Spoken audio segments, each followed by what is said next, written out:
Hi everyone, Dr. Jeff back with this week with Alexis here. Last week we did something called myotomes, which is kind of a fun topic. We did a little myotome dance with you.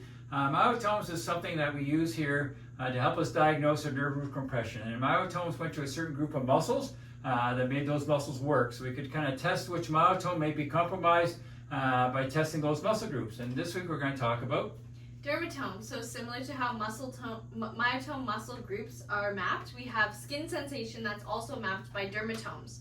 So we have sensation receptors in our skin, so we can have sensation like hot and cold and sharp and dull. So if you have like a heating pack or an ice pack, we apply that to the skin to see if you can feel those sensations. And then as for sharp and dull, yeah, so for sharp and dull, you have something called nosoreceptors, which is more for pain. So your pain receptors in your skin, and they're different than the hot and cold receptors. So for that, I actually use a paper clip. So for this, you can use sharp and dull. So I can really jab this paper clip in. That's going to feel kind of sharp and painful, and then I can use the dull side. And this helps differentiate if you're feeling something dull or sharp, because again, these are different tracks that go up and down through the spinal cord to help determine what the body's feeling with it. And the body's mapped, as we were talking about. Yeah, so they're kind of like in bands. So we're going to go over the areas that the dermatomes are covering.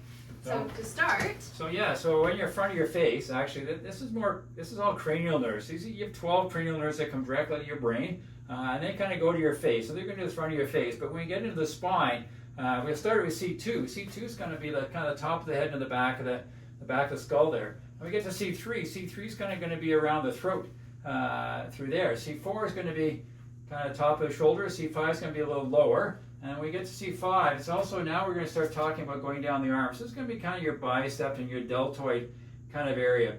Once we get to the bottom of the arm, the kind of around the thumb, down to the thumb, it's going to be C6 down to the thumb. C7 is going to be kind of the top, or we can go down the inside here, kind of down to the fingers. C8 is going to be the outside, or the inside of the arm here down to the baby finger. That's going to be C8 into the hand.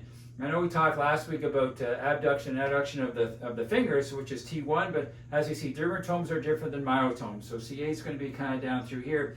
And then as we go down, we can go through C6, 7, 8, all the way down to the body.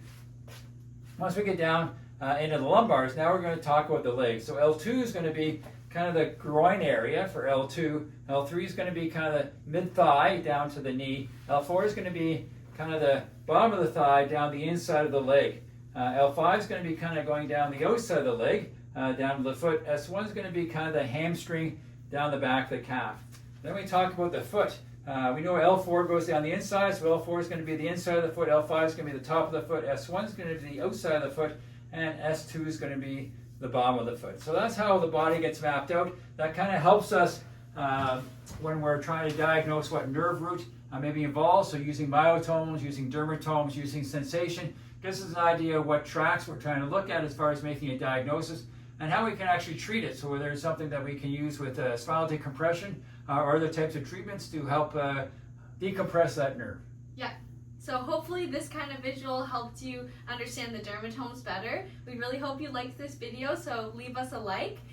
Please remember to subscribe, send this video to your friends if you think they'll find it interesting as well, and leave a comment if you have any ideas for future videos. And as always at Goldsworthy Wellness, we got your back.